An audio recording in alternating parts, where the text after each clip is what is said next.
আমি বিএনপির সাথে জোট না করতাম, তাহলে আজকে 2 সাইড সিটে বিএনপি সরকার গঠন করলো নতুবা 2 সাইড সিটে আপনার জামাতের আপনার করলো। সুতরাং আমরা জামাতকে হারাতে পেরেছি, অর্থাৎ তাদের মূল টার্গেট ছিল জামাতকে হারানো, অন্য কোনো উদ্দেশ্য তাদের ছিল না, একমাত্র টার্গেট ছিল জামাতকে হারানো। অপরদিকে চরমনাইয়ের পীর সাহেবও বলেছেন, তিনি বলেছেন যে জামাতের সাথে জোট করলে হয়তো আমরা একটু বেশি আসন পেতাম, কিন্তু আমরা সেটি চাইনি, আমরা আমাদের আদর্শকে জলাঞ্জলি দিতে চাইনি, আমরা বিএনপিকে জয়যুক্ত করে দিয়েছি। সুতরাং এখন আমাদের যে একজন 143টা এ গ্রেডের ভিতর থেকে একজন যিনি পাশ করেছেন তাকে মন্ত্রিত্ব দিতে হবে, বিএনপির কাছে আবেদন জানাচ্ছে।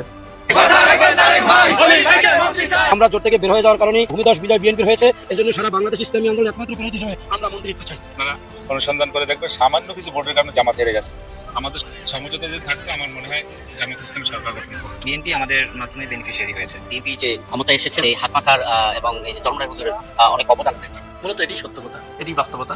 গত 12 ফেব্রুয়ারি অনুষ্ঠিত ত্রয়োদশ জাতীয় সংসদ নির্বাচনের সমস্ত রহস্য ফাঁস করে দিচ্ছে নাসিরউদ্দিন পাটোয়ারি, নাহিদ ইসলামরা। বিএনপি সরকার কতদিন টিকতে পারবে? যদি নাসিরউদ্দিন পাটোয়ারি, নাহিদ ইসলামরা যে প্রশ্ন গুরুতরভাবে উত্থাপন করছে এটা যদি সঠিক হয়ে থাকে তাহলে বিএনপির কপাল খারাপ। বিএনপি বেশি দিন টিকতে পারবে না, সর্বোচ্চ 1.5 বছর। এমনিতেই রাষ্ট্রপতি শাহাবুদ্দিন চুপ্পু যাকে শপথ করান তিনি বেশি দিন টিকতে পারেন না। দেখেন, আমরা চাই দেশটা স্থিতিশীলভাবে চলুক। এখানে বিএনপির জন্য একটা আনন্দের খবর যে বিরোধী দল জামাত তারা উল্টোপাল্টা কিছু বা জোরালো কিছু করার করবে না বা করার সক্ষমতা নেই। এই জন্য বিরোধী দল হিসেবে জামাত বিএনপির জন্য একটা সেফ জোন। কিন্তু এনসিপি তো আছে, এনসিপি তো বিরোধী দল হিসেবে মারতাঙ্গা বিরোধী দল হবে, এটা আমার ভবিষ্যৎবাণী। আওয়ামী স্টাইলের বিরোধী দল হবে। এমনকি ওই যে আওয়ামী লীগের কথা ছিল যে একদিনও শান্তিতে দেশ চালাতে দিব না, শেখ হাসিনা ঘোষণা ছিল বিএনপি সরকারের বিরুদ্ধে, এবং আসলে দেয়নি, হরতাল অবরোধ করে একদম তুলকামাল কাণ্ড ঘটিয়ে দিয়েছে। জামাত এনসিপির বাইরে আপনাদের বলি জুলুম কালে চলবে আপনাদের, এটাই উনার প্ল্যানের অংশ। জুলাইয়ের সাথে যুদ্ধ উনার প্ল্যানের অংশ। আপনি বিএনপি আলাদার আলাপ করে দেখেন, আমার আর ইলিয়াসের সোশ্যাল মিডিয়া ইউটিউব বন্ধ করে দিবে, হাদির কবর উড়াই দিবে, আমাদের ধরে নিয়ে গিয়ে বিচার করবে। যে সবচেয়ে ভদ্রভাবে কথা বলতেছে বিএনপি, সেও বলতেছে অনেক হয়েছে, এবার থামেন, দেশটারে শান্তি দেন, চুপ থাকে, চুপ করুন, হইতেছে সবচেয়ে ভদ্র আক্রোশ। মানে একটা সরকার, একটা রাজনৈতিক দল, তার কোনো দিতে থাকবে, আমরা কোনো কথা বলবো না। যেহেতু আমরা সরকার বিরোধী, তাই আমাদের কথা বলার কোনো অধিকার নেই, আমাদের চুপ থাকতে হবে, কারণ দেশে এখন শান্তি দরকার। এটা তো সহ্য করবে না। শেরপুরে মাওলানা রেজাউল করিমকে ফোন করছিল না বিএনপি, আজকে বিএনপির নেতা কর্মীরা ওই ঘটনায় জামাতের 122 জন সহ অজ্ঞাতনামা 300 থেকে 40 জনের নামে মামলা করেছে। চিন্তা করেন কি তামাশা, মানে আপনার সহকর্মীদের মারবে, আপনার সহযোদ্ধারে মারবে এবং আপনার নামে মামলা করবে। আপনার এই চোর, আপনার সালাউদ্দিন তারা স্বরাষ্ট্রমন্ত্রী বানিয়েছেন। এরকম আরো অনেক চোর আছে যে চোরেদেরকে আপনারা আবার বসে, কিছু ভালো মানুষও আছে। এই যে আলতাফ হোসেন চৌধুরী, এই লোকটা যদি আসতো ইতে অনেক ভালো লাগতো। ওই যে সাকা চৌধুরীর ছেলে হুমাম কাদের চৌধুরী, উনি যদি আসতো অনেক ভালো লাগতো। নতুন ইশরাক এসেছে, একটা ভালো পছন্দ। তারপর এরকম আরো অনেকেই ছিল যাদেরকে আপনারা আনতে পারতেন। এটা আমাদের আলোচনার বিষয় না যদিও, কিন্তু এখানে যে চোরগুলোকে এনেছেন। আজকে একটি গোপন কথা ফাঁস করে দিয়েছেন মেজর হাফিজ উদ্দিন।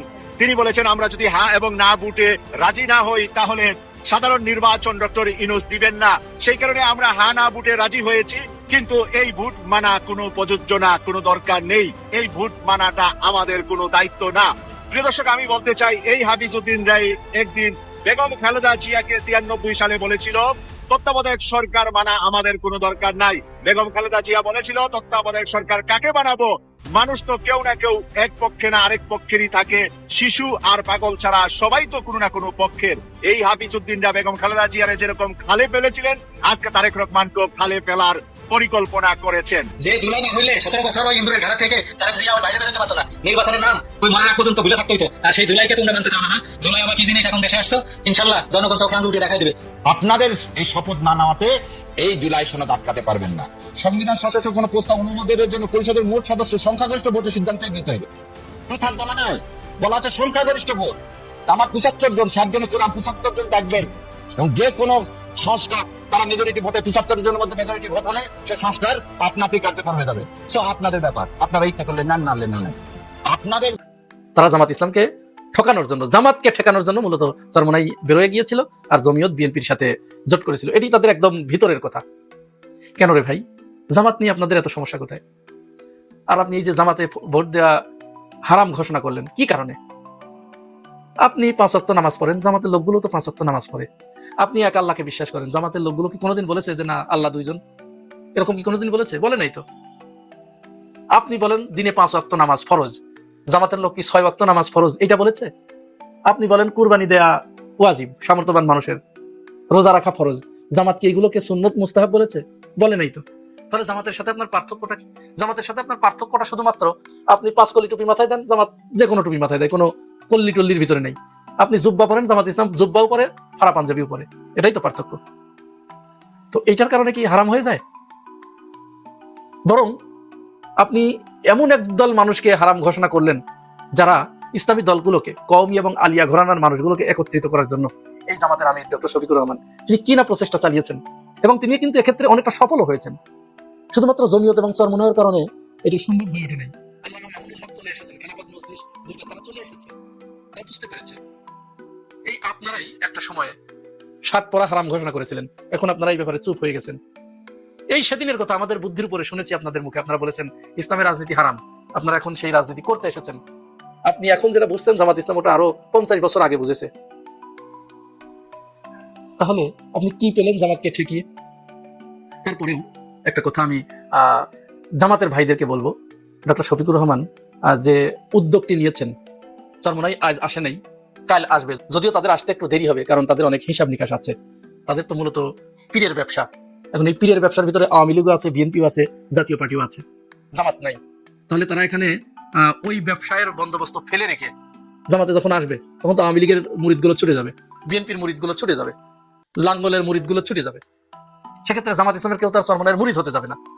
বিশ্বাসের ক্ষেত্রে, আদর্শের ক্ষেত্রে এবং তাদের লক্ষ্য উদ্দেশ্যের দিকে এক, এই কারণে তারা বুকে টেনে নেবে, কিন্তু ব্যবসাটা তো মার খেয়ে যাবে। তো এই জন্য অনেক চিন্তা ভাবনা আছে, অনেক হিসাব নিকাশ আছে, একটু দেরি হবে তাদের আসতে, তবে আসবে। জামাতের ভাইদের অনুরোধ করবো আপনারা কওমি আলিয়া এই ধরনের বিতর্ক থেকে আপনারা বিরত থাকুন। আপনারা এই বিতর্কগুলো তুলবেন না, কে কওমি কে পীরতন্ত্র এইগুলো নিয়ে কোনো ধরনের বিতর্ক ছড়াবেন না।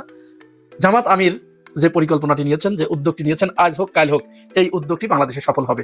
তারা যেদিন বুঝবে যে না আমাদের ওরাও তো ইসলাম, আমাদেরও লক্ষ্য উদ্দেশ্য ইসলাম, ওরা যাচ্ছে এক পথ দিয়ে, আমরা যাচ্ছি আরেক পথ দিয়ে, আলটিমেটলি গোল তো এক জায়গায় যাওয়া, আর আমরা যাদেরকে সাপোর্ট করছি তাদের তো আসলে এই ধরনের কোনো উদ্দেশ্যই নেই।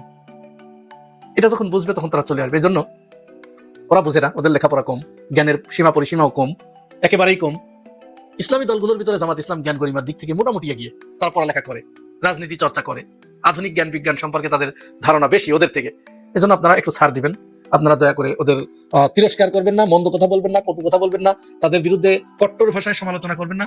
আর জমিয়ত এবং চরমনায়ের ভাইদেরকেও বলছি, আপনারা বুঝতেই পারছেন যে কোন জায়গায় ভুল আপনারা করেছেন, কি ভুলটা আপনারা করেছেন। আপনাদের ওই শুধুমাত্র 5 কুল্লি আর ফাড়া পাঞ্জাবি গায়ে দেওয়ার জন্য দয়া করে কাউকে কাফের ফতোয়া দিবেন না। অথচ আপনি খুব ভালো করেই জানেন যে সে কোনো ফরজের ভিতরে তারতম্য করছে না, ওয়াজিবের ভিতরে তারতম্য করছে না।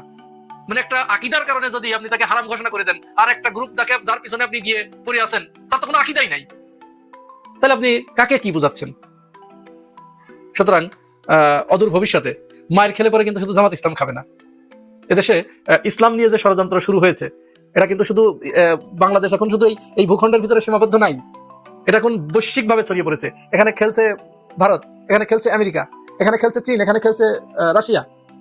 তার বাস্তব একটা উদাহরণ সর্বশেষ যেটা দিয়ে শেষ করি, এই যে মেসুত ওজিল এবং তুরস্কের রিসেপ তাইপ এরদোগানের ছেলে ডাকসুতে এসেছিল, তারা ঢাকা বিশ্ববিদ্যালয়ের ওই মেডিকেল সেন্টারটি প্রায় 3 কোটি টাকা ব্যয়ে আধুনিক এবং যুগোপযোগী এবং আরো বেশি সেবামূলক করার জন্য তারা এখানে যে ডোনেশন করেছেন ওটা উদ্বোধন করতে এসেছিলেন। আপনারা কি খোঁজ রাখেন এই মেসুত ওজিল, জার্মানির সাবেক প্লেয়ার, তিনি মুসলমান, এবং এরদোগানের ছেলে আসার কারণে ভারতীয় পত্রিকাগুলোতে কি ন্যারেটিভ দাঁড় করানো হচ্ছে, এর কি আপনারা খোঁজ খবর রাখেন? সেখানে তারা এটাকে এক ইসলামী মৌলবাদের চরম উত্থান হিসেবে দেখানো হচ্ছে। দেশটি তুরস্কের মৌলবাদীদের দিকে ঝুঁকে যাচ্ছে, এই ধরনের ন্যারেটিভ তৈরি করা হচ্ছে। আর সেই সাথে আমাদের দেশের বামপন্থীরা তো আছেই, তারাও এটাতে পানি ঢেলে ইন্ধন জুগিয়ে তারা এটাকে অনেক বড় করে ফুলিয়ে ফাঁপিয়ে প্রচার করছে। সুতরাং টার্গেট কিন্তু একটা, জমিয়ত চরমনাই জামাত এটা টার্গেট না, টার্গেট একটা, এইটুকু মাথায় রাখবেন। গত 12 ফেব্রুয়ারি অনুষ্ঠিত ত্রয়োদশ জাতীয় সংসদ নির্বাচনের সমস্ত রহস্য ফাঁস করে দিচ্ছে নাসিরুদ্দিন পাটোয়ারি, নাহিদ ইসলামরা। বিএনপি সরকার কতদিন টিকতে পারবে? যদি নাসিরুদ্দিন পাটোয়ারি, নাহিদ ইসলামরা যে প্রশ্ন গুরুতরভাবে উত্থাপন করছে এটা যদি সঠিক হয়ে থাকে, তাহলে বিএনপির কপাল খারাপ। বিএনপি বেশি দিন টিকতে পারবে না, সর্বোচ্চ 1.5 বছর। এমনিতেই রাষ্ট্রপতি শাহাবুদ্দিন চুপ্পু যাকে শপথ করান তিনি বেশি দিন টিকতে পারেন না। দেখেন, আমরা চাই দেশটা স্থিতিশীল ভাবে চলুক। এখানে বিএনপির জন্য একটা আনন্দের খবর যে বিরোধী দল জামাত তারা উল্টোপাল্টা কিছু বা জোরালো কিছু করবে না বা করার সক্ষমতা নেই। এই জন্য বিরোধী দল হিসেবে জামাত বিএনপির জন্য একটা সেফ জোন।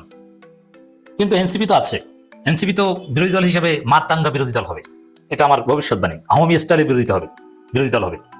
এমনকি ওই যে আওয়ামী লীগের কথা ছিল যে একদিনও শান্তিতে দেশ চালাতে দিব না, শেখ হাসিনা ঘোষণা ছিল বিএনপি সরকারের বিরুদ্ধে, এবং আসলে দেয়নি, হরতাল অবরোধ করে একদম তুলকামাল কাণ্ড ঘটিয়ে দিয়েছে। এটা এনসিপি পারবে আমার বিশ্বাস। কিন্তু এখন পর্যন্ত জামাতের যে গতিবিধি, মিউ বিড়ালের মতো গতিবিধি জামাতের বিরোধী দল হিসেবে, তো সেই জায়গায় এনসিপি যতটা জোরালো কথা বলছে, জামাত ততটা জোরালো কথা বলছে না। That's different. বাট এই নির্বাচন কেমন নির্বাচন ছিল? 24 সালের দামি নির্বাচনের বিরুদ্ধে আমরা বলতাম, এটা বিএনপির গয়েশ্বরচন্দ্র রায় স্পষ্টভাবে বলেছিলেন, এটা ভারত চীন রাশিয়ার নির্বাচন। তো এবারকার নির্বাচন সম্পর্কে নাহিদ ইসলাম বলছেন, এই নির্বাচন বিএনপি, ভারত ও আওয়ামী লীগের যোগসাজশে হয়েছে। এর মানে বাংলাদেশ নিয়ে যে বিশ্ব রাজনীতির খেলা, ওই খেলা থেকে বের হতে আমরা পারিনি, জাস্ট খেলোয়াড় চেঞ্জ হয়েছে। আগে খেলতো আওয়ামী লীগ, এখন খেলেছে বিএনপি, এবং এখানেও আওয়ামী লীগ খেলেছে। হ্যাঁ, আমরা নতুন তথ্য পাচ্ছি, বরিশাল অঞ্চলে, বিভিন্ন অঞ্চলে, বরিশাল 1 থেকে শুরু করে বিভিন্ন এলাকায় একদম আওয়ামী লীগের শীর্ষ নেতাদের, ভারতে অবস্থানরত আওয়ামী লীগ নেতাদের সাথে বিএনপির বৈঠক হয়েছে, ভার্চুয়াল মিটিং হয়েছে, এবং দেশে যারা আছে তাদের সাথে মিটিং হয়েছে। ইউনিয়নে আওয়ামী লীগের লোকজনকে ভারত থেকে পলাতক আওয়ামী লীগ নেতারা বার্তা দিয়ে দিয়েছে যে ধানের শীষে ভোট দাও এবং না ভোট দিয়ে আসো। তো দর্শক, আওয়ামী লীগ এই নির্বাচনের দৃশ্যপটে ছিল, এটা দিবালোকের না স্পষ্ট। না ভোটের সমীকরণ মিলালেই আপনি পাবেন। এবং জামাতকে ঠেকাতে, জামাতের দৃশ্যমান জনপ্রিয়তা বেশি ছিল, কিন্তু জামাতকে ঠেকাতে আওয়ামী ভোটের সমীকরণ কাজ করেছে। কিন্তু পর্দার অন্তর এটা তো ওপেন এবং এটা বৈধ। আওয়ামী লীগের লোকজনের ভোট দেওয়া তো আর হারাম না, নিষিদ্ধ না। অতএব আওয়ামী লীগের লোকজন যদি বিএনপিকে ভোট দেয়, এটা 100% বৈধ, এবং এটা বিএনপির একটা অর্জন যে তারা আওয়ামী লীগের ভোট ম্যানেজ করতে পেরেছে। It's very good, I appreciate it, যে বিএনপি এটা পেরেছে, জামাত এটা পারেনি, জামাত ইসলামী। কিন্তু পর্দার অন্তরালে যে গোপন খেলা, কারচুপি, পাতানো নির্বাচন, সাজানো নির্বাচন, ইলেকশন ইঞ্জিনিয়ারিং করা, অতি সূক্ষ্ম কারচুপি, এটা হচ্ছে হারাম, এটা অবৈধ। এই কাজের সাথেও আওয়ামী লীগ জড়িত ছিল এবং ভারত জড়িত ছিল, যার মধ্য দিয়ে আওয়ামী লীগ রিলেভেন্স হওয়ার চেষ্টা করছে। কিন্তু না, যদি আসলেই সেই 24-এর দামি নির্বাচনের মতো নাহিদ ইসলামরা যেটা বলছেন, ভারত চীন রাশিয়া নির্বাচন, এবার নাহিদ ইসলামরা বলছেন বিএনপি আওয়ামী লীগ ও ভারতের নির্বাচন, এটা যদি হয়ে থাকে তাহলে মেয়াদ 1.5 বছর। কারণ এভাবে নির্বাচন করে ক্ষমতায় টেকা যায় না। সুন্দরভাবে দেশ শাসন করতে হলে প্রকৃত অর্থে জনগণের লেজিটিমেসি লাগে। আওয়ামী লীগ যেরকম অবৈধভাবে ক্ষমতায় এসে পাতানো নির্বাচন, সাজানো নির্বাচন করে টিকতে পারেনি, তো যদি আসলেই এটা হয়ে থাকে, আমরা একদম চূড়ান্ত প্রুফ পাওয়ার আগে বলতে পারি, এখন পর্যন্ত সেটা স্পেকুলেশনস, কিন্তু তথ্য প্রমাণ যদি বের হয়, আসলে এটা ছিল পুরোপুরি একটা মেটিকুলাস ডিজাইন, সাধারণ পাতানো নির্বাচন, এবং নেপথ্যে ছিল ভারত, আওয়ামী লীগ, বিএনপি, তাহলে এই সরকার টিকতে পারবে না। এখানে রিপ্লেস হবে। এমনকি এখানে মূল যে বিষয়টা দেখেন, যদি নির্বাচন সত্যিকার অর্থে সুষ্ঠু না হয়ে থাকে, এই নির্বাচনের কারসাজির সাথে যদি ভারত এবং আওয়ামী লীগ জড়িত থাকে, তাহলে বিএনপির জয় বাংলা করবে ভারত এবং আওয়ামী লীগ, জামাতকে লাগবে না। জামাত বিএনপির জন্য আসলেই ব্লেজিং। এই জামাতের উপর যদি বিএনপি নির্যাতন করে, এটা দুঃখজনক। বিরোধী দল হিসেবে জামাত বিএনপির জন্য রহমত, আর জোটের মিত্র হিসেবে তো রহমত। বিরোধী দল হিসেবে জামাতকে ডিল করা অত্যন্ত সহজ, এটা বুঝতে পারছি। জামাত নিরীহ, এরা পলিটিক্স বোঝে না এখন পর্যন্ত, কিন্তু হ্যাঁ, সুশৃঙ্খল, এরকম অনেক রেপুটেশন আছে। রাজনীতির নোংরা খেলার সাথে জামাত অভ্যস্ত নয়, এই না বোঝাটা এটা পরকালের জন্য মনে হয় ভালো। দেখেন, এখানে যদি নাহিদ ইসলাম যেটা বলছেন, এই নির্বাচন বিএনপি, ভারত, আওয়ামী লীগের যোগসাজশ হয়েছে, এটা হয়ে থাকলে 1.5 বছরের বেশি টিকতে পারবে না। কিভাবে, এটা একটু বলি। জামাত তেমন কিছু করবে না, আমরা জানি। জামাত শান্তিতে বিশ্বাস করে। এখানে ভারত এবং আওয়ামী লীগ মিলেই বিএনপিকে জয় বাংলা করে দেবে। কিভাবে দেখেন, যদি অবৈধভাবে বা কারচুপির মাধ্যমে ক্ষমতা এসে থাকে, ভারতের যোগসাজশ থেকে থাকে, তাহলে কি যোগসাজশ, এটা ভারত নিজেরা সময় মতো পাস করে দিবে, আওয়ামী লীগের হাতে তুলে দিবে। আর আওয়ামী লীগ যে কারণে বিএনপিকে ভোট দিয়েছে, তারা যদি বৈধতা পায়, তাহলে মোটামুটি সংগঠিত হয়েই তারা মধ্যবর্তী নির্বাচন দাবি করবে এবং এই সরকারের বিরুদ্ধে আন্দোলন করবে, এবং নির্বাচনে কি কারচুপি হয়েছে এটা ভারতের কাছ থেকে তথ্য প্রমাণ নিয়ে ঘটনা ঘটিয়ে দেবে। এবং ভারত নিঃসন্দেহে আওয়ামী লীগকে সহায়তা করবে মধ্যবর্তী নির্বাচন দেওয়ার জন্য, এবং একটা অঘটন ঘটিয়ে দিবে, এবং ভারত এটা হয়তো পারবে তখন। আর বিএনপিকে বিপদে ফেলা ভারতের জন্য সহজ, কারণ ভারত বিএনপির হাত ধরেছে, হাতটা ছেড়ে দিলেই হলো, সময় মতো তারা হাতটা ছেড়ে দিবে। এরকম সংখ্যা কিন্তু রয়েছে। দর্শক, নাসিরুদ্দিন পাটোয়ারি বলছেন, প্রশাসনের লোকেরা বলেছিল মুখ বন্ধ করো, জিতিয়ে দিব, কিন্তু আপোষ করেনি। It's also very significant. প্রশাসনের লোকেরা নাসিরুদ্দিন পাটোয়ারিকে মুখ বন্ধ করতে বলেছে।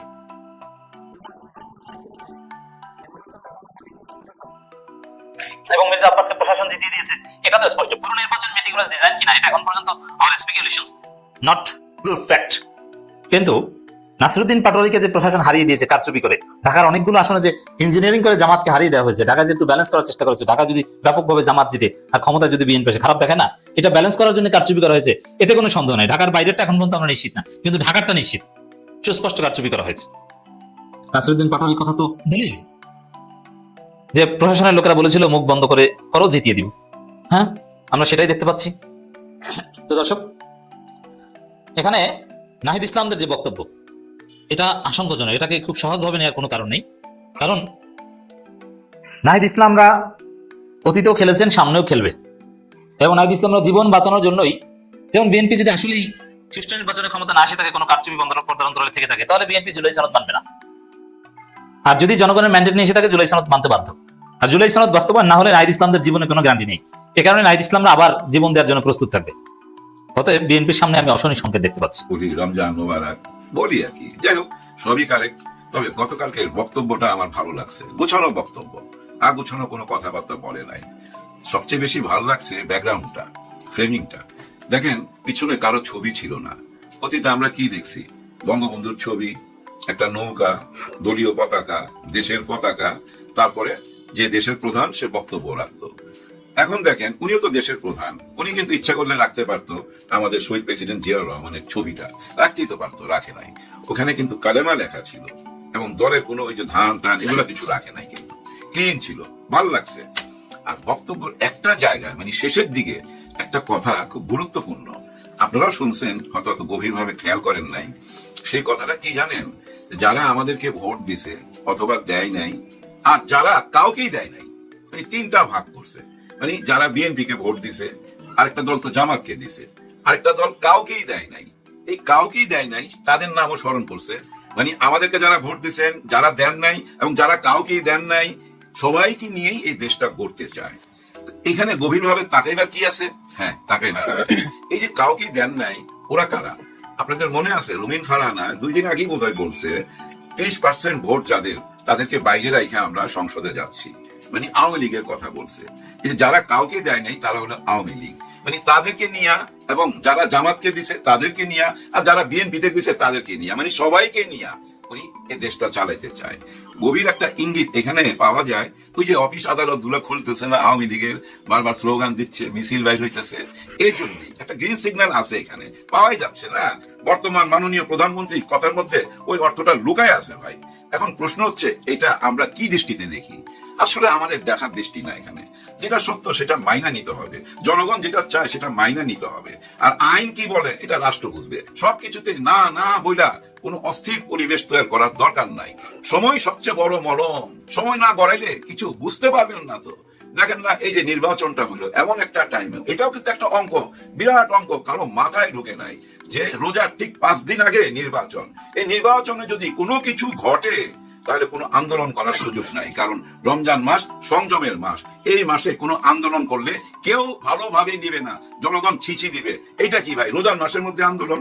দেখছেন, বিরাট বড় একটা অঙ্কের মধ্যে দিয়ে কিন্তু এই নির্বাচনটা হয়েছে, যার জন্য নির্বাচনের মধ্যে অনেকগুলো প্রশ্ন চলে আসছে। টিআইবি একরকম রিপোর্ট দিছে, এবং বিভিন্ন জায়গায় চারিদিকে যেসব ভিডিও ঘুরে বেড়াইতেছে, এই নির্বাচন প্রশ্নের মুখে। কিন্তু যতই প্রশ্নের মুখে হোক না কেন, এটা মাইনা নিতে হবে। কারণ কি জানেন, আগেই বলছিলাম না যে ভাই 100-র মধ্যে যদি 80টা জায়গায় ভালো হয় আর 20টা জায়গায় যদি খারাপ হয়, এটা মাইনা নিতে হবে এই দেশে। হ্যাঁ, এই দেশে মাইনা নিতে হবে, কারণ এই দেশের আইন কানুন যা কিছু আছে সবকিছু চলে ওই দলের পিছে পিছে। দল কি চায়, মানে দল বলতে আমি বোঝাচ্ছি যারা ক্ষমতায় থাকবে তাদের হাতের ইশারায় চলতে চায়। এমন কিছু ভাইবেন না যে সরকার চাপ দিয়া ঘাড়ে ধরে নিয়ে আসতেছে যে আমার হয়ে কাজ করতে হবে। ওনারা নিজেরাই কাজ করতে চায়। কারণ কি জানেন, ওই যে টাকা পয়সা, দুনিয়া তো টাকার গোলাম, বুঝছেন? টাকা পয়সা কামাইতে গেলে আশ্রয় নিতেই হবে। কারণ প্রশ্ন হচ্ছে, দল সে আশ্রয় দিবে কিনা। দল যদি ওইসব ক্রিমিনালদেরকে আশ্রয় দেয়, সেটা জনগণ মাইনা নিবে কিনা, সেটা হলো বড় কথা। জনগণের মনের ভাব বুঝতে হবে। আর রাজনীতি করতে হইলে না, বুঝছেন, কাকের মতো বুদ্ধি লাগবে, কাকের মতো কাউয়া বুদ্ধি লাগবে। কিন্তু একটা ছোট্ট ঘটনা কই, এক কাক ডিম পারছে কোথায়? রাজবাড়ির ঠিক পিছনে ওই যে গাছ গাছালি থাকে না, ওই গাছ গাছালির একটি গাছের মধ্যে বাসা বানায় ডিম পারছে। আর এক ডালের মধ্যে আইসা পেঁচা বৈশা রয়েছে এক সাপ, ওর টার্গেট এই ডিম খাবে। কাক চিন্তা করলো এর সাথে তো আমি পারুম না, কাকা কইরা এটা এখন তাড়াইতে পারুম, কিন্তু ও তো বারবার আসবে। হ্যাঁ, কাকের একটা অভ্যাস আছে, সব কাকটা ডাইকা প্রতিবাদ করে, কিন্তু প্রতিবাদ করলে কি হবে, ও তো আবার রাত্রেবেলা আইতে পারে। ও বুদ্ধি পাকাইলো, মানে কাক একটা বুদ্ধি করলো যে এটা তো শেষ করতে হবে। সে উইরা উইরা যা করলো কি জানেন, শাহজাদির জানলার পাশে বসলো, পাশেই রাজবাড়ি, ওই শাহজাদির জানলায় বৈশা খেয়াল করলো যে শাহজাদি তার গলার হারগুলা কোথায় কোথায় ঝুলাই রাখছে। ওইখান থেকে একটা মূল্যবান হার নিয়ে ওই জানলা দিয়ে বাইরে উড়াল দিছে।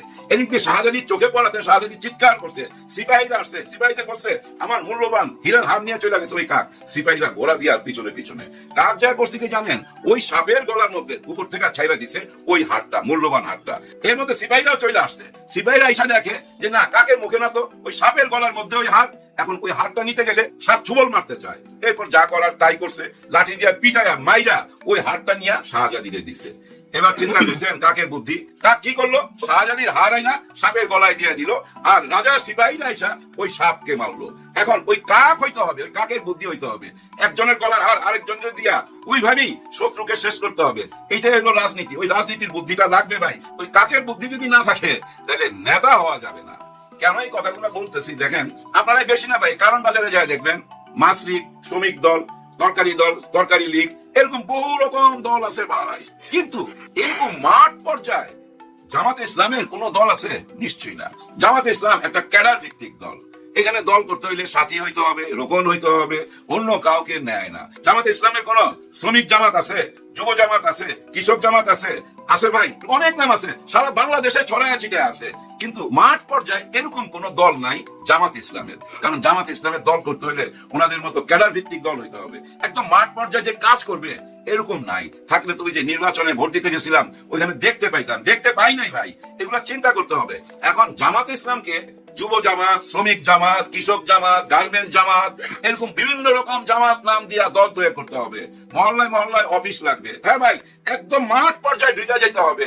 ওই কনসেপ্ট থেকে বাইরে আসতে হবে যে 5 ওয়াক্ত নামাজ পড়লেই জামাত করতে পারবেন, আল্লাহ খোদা করলেই জামাত করতে পারবেন, এরকম কনসেপ্ট থেকে বাইরে আসতে হবে। যেহেতু এই দলের মধ্যে হিন্দু প্রার্থীও ছিল, তার মানে কি সবাইই তো করার অধিকার আছে, সেদিকে নজর দিতে হবে। আমার মনে হয় জামাত ইসলামকে একটু জ্ঞান দিলাম, ক্ষমার চোখে দেখবেন, আমার মনে হয় এটা করা উচিত। আরেকটা ব্যাপার খালি খেয়াল রাখতে হবে, সরকার কোনো ভয় দেখায় কিনা মানুষকে, এটা খেয়াল রাখতে হবে। যখনই ভাই ভয় দেখাবে প্রথম দিনই প্রতিবাদ করতে হবে। হ্যাঁ, প্রথম দিনই প্রতিবাদ করতে হবে। কোনো বড় অন্যায় যদি হয় কোথাও, ওইটা প্রথম দিনই প্রতিবাদ করতে হবে। কোথাও যদি দেখেন টাকা পয়সা ব্যাংকের থেকে মাইরা দিছে, ওইটা প্রথম দিনই প্রতিবাদ করতে হবে। দেখেন বর্তমান সরকারের সবাই বিদায় নিছে অলরেডি, বিদায় নেওয়ার পর এখন শুনতেছি অমুকে 500 কোটি, অমুকে 1,500 কোটি, অমুক অমুক টাকা সরায় ফেলাইছে, শুধু মুখে মুখে। এর মধ্যে দেখলাম ওই যে ফেস দ্য পিপুল আছে না, সাগর সাহেব, ওই সাগর সাহেব অভিযোগ করতেছে ওনার কাছে 200 কোটি টাকা ঘুষ চাইছে। কে? ওই যে মাহফুজ আলম। সাক্ষী মানছে কারে? ওই সার্জিসকে নিয়ে নাকি উনি গেছিল। কিন্তু সাগর সাহেব এতদিন বলেন নাই কেন? আপনি এতদিন চুপচাপ ছিলেন কেন? আর আপনি ওনার কাছে কেন টিভি চ্যানেলের জন্য যাবেন? কারণ কি? 200 কোটি টাকা ঘুষ চাইছে, লগে লগে বললেন না কেন? এখন বলতেছেন কেন?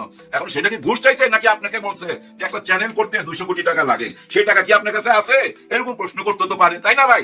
দেখেন এরকম হাজার হাজার কোটি টাকা নিয়ে চলে যেতেছে, সবাই বলতেছে, কিন্তু দুদক মুখ খুলতেছে না। পত্র পত্রিকার যে সাংবাদিকরা আছেন, আপনারা কি করতেছেন? আপনারা কেন ঘাড়ে চাইবা ধরতেছেন না? ভাইগা গেলে তারপরে বলবেন। তখন যদি বলেন তখন মনে করবো যে আপনারা টাকা খাইছেন, খায় চুপচাপ ছিলেন, ভাইগা যাওয়ার পর বলতেছেন। যা কিছু খোলাসা করার এখন করবেন, নাকি কারো ভয় করতেছেন না? কে ভয় দেখাইতেছে? প্রকাশ করেন, কে আপনাদেরকে আটকায় রাখছে? হাজার হাজার কোটি টাকা নিয়ে চলে যাইতেছে, যদি প্রমাণ না করেন তাহলে আমরা বুঝাই নিব যে আপনাদেরও মুখ খুলতে দিতেছে না, আপনাদেরও কিনা ফেলাইছে, যার জন্য প্রমাণ দিতেছেন না। আর ওনাদেরকে যারা ধরতেছে না, আমরা ধরে নেব তাদেরকেও টাকা দিয়ে কিনা ফেলাইছে, দুদক টুদক সবই টাকা দিয়ে কিনা ফেলাইছে। অথবা বর্তমান সরকার বলছে এই না, ওরাই তো আমাদেরকে ক্ষমতা আনছে, ওদেরকে কিছু করা যাবে না। সত্যটা তুইলা ধরেন, সত্যটা তুইলা না ধরলে হাজার রকম প্রশ্ন সামনে চলে আসবে। এই জেনারেশন ভয় পায় না তো ভাই, মুখ খুলতে ভয় পাবে না। ভয় কি জিনিস? ছোট্ট একটা গল্প বইলা ভিডিওটা শেষ করতেছি। এক যুবক গাছের নিচে শুয়ে গেছে, ক্লান্ত ছিল, ঘুমায় গেছে। পাশে কিন্তু 2টা গর্ত ছিল, একটা গর্ত হলো সাপের আর একটা গর্ত ইঁদুরের। ওই সাপটা আবার বাইরে দেখে যে একটা যুবক ঘুমায় গেছে, বিশাল দেহ, ঠিক আছে। ভয় আবার ওই গর্তের মধ্যে ঢুকে গেছে। ওই গর্তের মধ্যে ঢুকতে যায় তার লেজটা ওই যুবকের পায়ের মধ্যে টাচ করে। ঠান্ডা শরীর সাপের, হঠাৎ করে যুবকের ঘুম ভাঙে। এর মধ্যে দেখেন ওই সাপ কিন্তু ঢুকে গেছে, পাশের গর্ত থেকে ইঁদুর বাইরেছে। ওই যুবক দেখে যে একটা ইঁদুর, ও মনে করছে যে এই ইঁদুর তার উপর দিয়ে গেছে, খুব রাগ হয়েছে, ছোট্ট একটা ডিম নিয়ে ইঁদুরের দিকে মারছে, ইঁদুর গর্তের মধ্যে ঢুকে গেছে। ওই যুবক আবার ঘুমায় গেল। এখন দেখেন ওই গর্তের মধ্যে ইঁদুর ভাবতেছে, আরে বেটা আমি কোনো দোষ করলাম না, কিছু করলাম না, অথচ আমার ঢিল মারলি, দাঁড়া এখন তোর আমি দেখাইতেছি। ও আবার বাইরেছে, ওই ইঁদুরের ইচ্ছা কি, তার একটা কামড় দিবে, কারণ সে তার ঢিল মারছে, দিছে পায়ের মধ্যে কামড়, কামড় দিয়েই দিছে দৌড়, এর ঘুম ভাঙছে। ঠিক ওই টাইমে আবার ওই সাপটা বাইরেছে, আর এর ঘুম ভাঙার পর ও দেখতেছে কামড় দিছে পায়ের মধ্যে, হ্যাঁ তাকে দেখে যে ওই সাপ, হায় হায় ভয়ে অজ্ঞান হয়ে পড়ে গেছে। এখন প্রশ্ন হলো ও কেন অজ্ঞান হয়ে পড়ে গেল? ওরা তো সামনে কামড় দেয় নাই, ওরা কামড় দিছিল কে, ইঁদুর, কিন্তু তখন তো সে অজ্ঞান হয়ে পড়ে যায় নাই। ইঁদুর কামড় দিয়ে চলে যাওয়ার পর হঠাৎ করে সাপ বাইরেছে, ও সাপকে দেখছে, সাপকে দেখে মনে করতেছে ওই সাপ তারে কামড় দিছে, ওই ভয় থেকেই অজ্ঞান হয়ে গেছে। এই থেকে কি বোঝা গেল, ভয়, ভয় মানুষকে না কাহিল করে দেয়, অস্থির করে দেয়, অচল করে দেয়। ভয় পাওয়া যাবে না ভাই কাউকে, ভয় পাওয়ার কোনো কারণই নাই, কারণ এটা একটা স্বাধীন বাংলাদেশ। আমরা কথা বলবো, সত্যি কথা বলবো, দেশের জন্য কথা বলবো, কেউ আমার শত্রুও না, কেউ আমার মিত্র না, চাওয়া পাওয়ার কিছু নাই ভাই, আমরা চাওয়া পাওয়ার কিছুর জন্য কথা বলি না। বিশেষ করে আমি কোনো উদ্দেশ্য নাই আমার যে আমি একটা কিছু আশা করতেছি এই জন্য ওই বক বক করি, তা না ভাই। যদি তাই হয়তো আমার অনেক সুযোগ ছিল, কারণ কি জানেন আমার টোটাল ব্যাকগ্রাউন্ডটাই ছিল এই বিএনপির সাথে, কারণ আমার ওয়াইফ বিএনপির সাথে জড়িত ছিল, দেখুন খালেদা জিয়ার সঙ্গে রাজনীতি করছে, কিন্তু আমি ওই পথে কেন যাই নাই, অবস্থা দেখা, ওনাদের কার্যকলাপ দেখা, গত 1.5-2 বছরের কার্যকলাপ দেখা, এর আগে সবই ঠিক ছিল, কিন্তু বর্তমান অবস্থা দেখা আমার কাছে আমার মন ভেঙে গেছে, এই জন্য আমি যাই নাই, আমি অন্য একটা দল বেছে নিছি, এটাই চরম সত্যি কথা। ওইখানে থাকলে কি পাইতাম, হয়তো আমার এখন সেন্সর বোর্ডের মেম্বার বানাই দিত, মাসে মাসে 1.5-2 লাখ টাকা পাইতাম, ওই টাকা দিয়া ঘোড়ার ডিম হইতো। এই কথাগুলো কেন বললাম, অনেককে দেখতেছি হাওয়া বদল হয়েছে তো সুরও চেঞ্জ করতেছে, অনেক ভালোবাসা দিবার চেষ্টা করতেছে, কারণ বিএনপি ক্ষমতায় আসছে, এখন বিএনপির সঙ্গে থাকতে হবে। আগে কিন্তু অন্য দলে ছিল। আমি এদেরকে কি মনে করি জানেন, ওই যে খড়কুটা ধুলাবালি মনে করি। যখন দেখবেন খুব জোরে হাওয়া আসে না, তখন হাওয়ায় কি উড়ে নিয়ে যায়, ধুলাবালি, খড়কুটা, টিস্যু, ময়লা কাগজপত্র। এরা ঠিক সেই ময়লা কাগজপত্র, যেদিকে হাওয়া সেদিকে ছুটে। এই অনলাইনে আসি ভাই অনেকদিন যাবত, প্রায় 4-5 বছর হয়ে গেছে। আগে সিনেমা নিয়ে কথা বলতাম, এখন এসে ভাই এই 5ই আগস্টের পর এই ছাত্র জনতা যে